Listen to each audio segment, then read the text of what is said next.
उपेंद्र, देखिए आज तीसरा दिन है या यूं कहें कि आज अंतिम दिन है, क्योंकि 3 ही दिन का ये सत्र था। ऐसे में तमाम ऐसे मुद्दे हैं, जिस तरीके से अभी हम कार्रवाई भी दिखा रहे थे और आप इस वक्त जो है एग्जैक्ट उसी जगह पर हैं और तीसरा दिन है। कितना खास लग रहा है? क्या क्या मुद्दे हैं जो विपक्ष की तरफ से आज उठाए जा रहे हैं?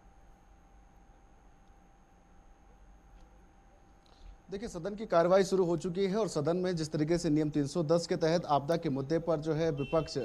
पूरी तरीके से हंगामा करता हुआ जो है सदन के अंदर दिखाई दे रहा है। और जिस तरीके से सदन के अंदर आपदा के तमाम मुद्दे जो है विपक्ष के विधायकों के द्वारा जो है वो उठाए जा रहे हैं। उनका ये कहना है कि जिस तरीके से जो मुआवजा राशि जो बढ़ाई जानी है उस पर जो है सरकार काम नहीं कर रही है, उस मुआवजा राशि को जो है वो बढ़ाया जाए। और जिस तरीके से जो आपदा प्रदेश में आई हुई है, चाहे वो केदारनाथ में हो, चाहे टिहरी के घनसाली क्षेत्र में हो और तमाम जो अन्य जगहों पर जिस तरीके से जो मकान क्षतिग्रस्त हुए हैं, कई जगहों पर भूधसाव की स्थिति बनी हुई है, कई जगहों पर जो है सड़कें क्षतिग्रस्त हुई हैं, उन जगहों पर की स्थिति को जानने के लिए जो है सरकार पूरी तरीके से गंभीर जो है वो नजर नहीं आ रही है। इसको लेकर जो है आज नियम 310 के तहत जो अभी सदन के अंदर जो है जिस तरीके से सवाल जो है जवाब जो है वो चल रहे हैं और जिस तरीके से संसदीय कार्य मंत्री भी उन तमाम सवालों के जवाब देते हुए दिखाई दे रहे हैं। और जो प्रभारी मंत्री हैं, चाहे वो टिहरी के हों, केदारनाथ के, रुद्रप्रयाग के हों, तमाम जो प्रभारी मंत्री हैं उन जगहों का जिस तरीके से उन्होंने जायजा भी लिया है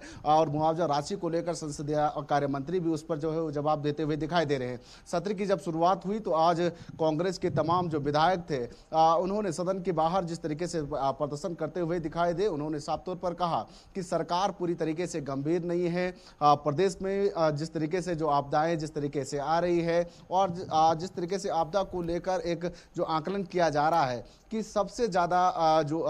आपदा जिस तरीके से उत्तराखंड के कई कुछ क्षेत्रों में आई है, उन जगहों पर कई जगह ऐसे भी हैं जहां पर जो उनको पुनर्स्थापन की ज़रूरत भी है और साथ ही साथ विस्थापन करने की ज़रूरत है। उनको जो है विस्थापित जो है वो किया जाए, उसको लेकर जो है बातचीत करने को लेकर सरकार पूरी तरीके से गंभीर नहीं है। तो कहीं ना कहीं उस पर जो है सरकार को सोचना होगा। और जो मुआवजा राशि जो आपदा को लेकर जो मुआवजा राशि जो पीड़ितों को दी जानी चाहिए वो काफ़ी कम है, क्योंकि 1.5 लाख जो है मुआवजा राशि पीड़ितों को दिया जा रहा है। क्योंकि जिस तरीके से उनके घर जिस दबे हुए हैं, कई जगहों पर ज़मीनें उनकी जो है वो बह चुकी है, ऐसे में उनको मुआवजा राशि जो है वो ज़्यादा दिया जाना चाहिए। जी उपेंद्र, वही बात कर लें। देखिए, कल दूसरा दिन था विधानसभा सत्र का और ऐसे में किन किन मुद्दों की सबसे ज्यादा गूंज जो है सुनाई दी कल?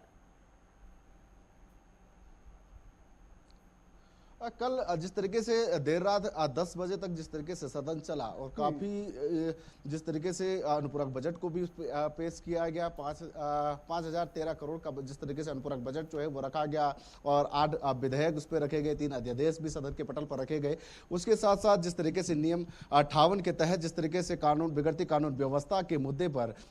विपक्ष ने जो है सरकार पर निशाना साधा। उन्होंने कहा कि प्रदेश की कानून व्यवस्था जो है पूरी तरीके से चरमराई हुई है, प्रदेश में जिस तरीके से गुंडागर्दी जो है पूरी तरीके से चरम पर है। उन्होंने कहा कि जिस तरीके से यहाँ पर दुष्कर्म के मामले जिस तरीके से आ रहे हैं और जिस तरीके से चोरी और जिस तरीके से डकैती जिस तरीके से हो रही है, ऐसे में कानून व्यवस्था जो है पूरी तरीके से लचर स्थिति में है। इस पर सरकार को जो है वो ध्यान देने की ज़रूरत है, लेकिन सरकार इस पर भी पूरी तरीके से गंभीर स्थिति में नहीं है। साथ ही उन्होंने ये भी कहा कि जो भी सवाल विपक्ष की ओर से सत्ता पक्ष के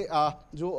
सरकार से जो किए जा रहे हैं उस पर जो है सही तरीके से जवाब और टाल मटोल कर जो है सत्ता पक्ष के जो मंत्री हैं वो टाल मटोल कर जो है वो जवाब दे रहे हैं, यानी कि उससे भी नाखुश जो है विपक्ष के विधायक दिखाई दे। लेकिन ये कह सकते हैं कि कल जो चर्चा थी रात के 10 बजे तक जो है पूरी चर्चा सदन के अंदर जो है वो चली। आज भी जिस तरीके से नियम 310 के तहत आपदा को लेकर जो है सरकार को घेरने की कोशिश जो है विपक्ष की ओर से किया जा रहा है। नियम 58 में भ्रष्टाचार के मुद्दे को उठाने और विपक्ष जो है भ्रष्टाचार के मुद्दे को जो उठाएगी, इन तमाम मुद्दों को लेकर जो है आज भी चर्चा जो है वो चलती रहेगी। जी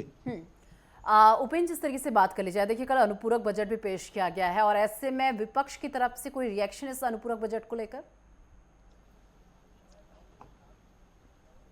देखिए, अनुपूरक बजट जिस तरीके से जो पेश किया गया उनका हिसाब तौर पर कहना है कि कई जगहों पर जो बजट है उस पर थोड़ा सा बढ़ोतरी जो है वो होना चाहिए था। हालांकि सरकार की ओर से जिस तरीके से सबसे ज़्यादा बजट अनुपूरक में आपदा को लेकर जिस तरीके से रखा गया है, 1,000 करोड़ का बजट आपदा के लेकर सरकार की ओर से रखा गया है। उसके साथ ही नगर निकाय चुनाव के लिए 7 करोड़ का बजट रखा गया है। 15 करोड़ का बजट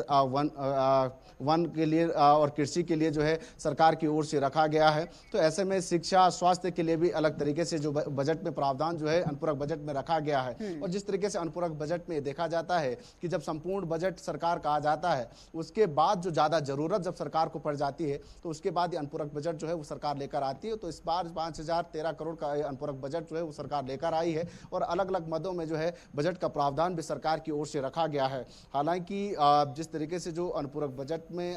विपक्ष का मानना है कि कई मदों में जो है बजट को बढ़ाना चाहिए था, चाहे वो शिक्षा, स्वास्थ्य की बात की जाए या जिस तरीके से जो आपदाएं जिस तरीके से उत्तराखंड में आती है और मानसून सत्र भी चल रहा है, तो ऐसे में आपदा में और ज़्यादा बजट जो है वो बढ़ाया जाना चाहिए था। चलिए, बहुत शुक्रिया हमारे साथ जुड़ने के लिए उपेंद्र, और ये तमाम जानकारी हमारे दर्शकों तक पहुंचाने के लिए।